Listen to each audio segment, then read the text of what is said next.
দর্শক, খবরের শুরুতে জানাচ্ছিলাম যে কিছুদিন বিরতি দিয়ে আবারও ধেয়ে আসছে তাপপ্রবাহ, তাই 48 ঘন্টা সতর্কতা জারি করেছে আবহাওয়া অধিদপ্তর।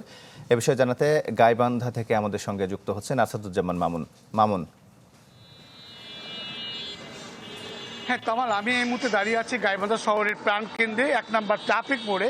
দেখতে পাচ্ছেন আমার এখন বেলা 12টা বাজে। দেখতে পাচ্ছেন যে শহরের প্রাণকেন্দ্রে কিন্তু এই সময় কিন্তু এই এলাকাটায় যানবাহন চলাচলটা খুব থাকে। এখানে এই প্রচণ্ড গরমের কারণে কিন্তু যানবাহনে মানুষজন চলাফেরা কিন্তু কমে আসছে।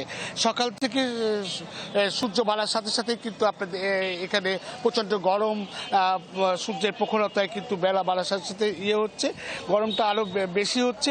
পাশাপাশি দেখা যাচ্ছে যে এখানে প্রতিদিনই কিন্তু 35 ডিগ্রি থেকে 39 ডিগ্রি সেলসিয়াস পর্যন্ত আপনার উঠানামা করছে গাইবান্ধা জেলা জুড়ে।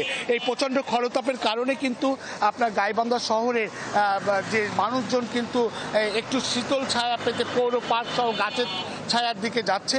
শিশুরা যদি কথা বলি, শিশুরা আপনার হচ্ছে ঠান্ডা পানীয় কমলের জায়গায় তারা কিন্তু এই খাওয়ার জন্য তারা ছুটছে। প্রচণ্ড গরমের কারণে আপনার হচ্ছে হাসপাতালগুলোতে রোগীর সংখ্যা বাড়ছে এবং প্রয়োজন ছাড়া কিন্তু শহরে কিন্তু মানুষজন চলাফেরা একেবারেই কম করছে। এছাড়াও কিন্তু কৃষিক্ষেত্রে যে রয়েছে, এখানে ধান কাটা মৌসুম এখন, সেখানে কিন্তু আপনার হচ্ছে এই প্রচণ্ড গরমের কারণে অনেকে ধান শ্রমিক রয়েছে, তারা কিন্তু আপনার কাজকর্ম করতে পারছে না এই প্রচণ্ড গরমের কারণে। তারপর তারা বলছে যে তাদেরকে জীবনের তাগিদে তাদেরকে শহরে বের হতে কাজ। মামুন, আপনাকে ধন্যবাদ।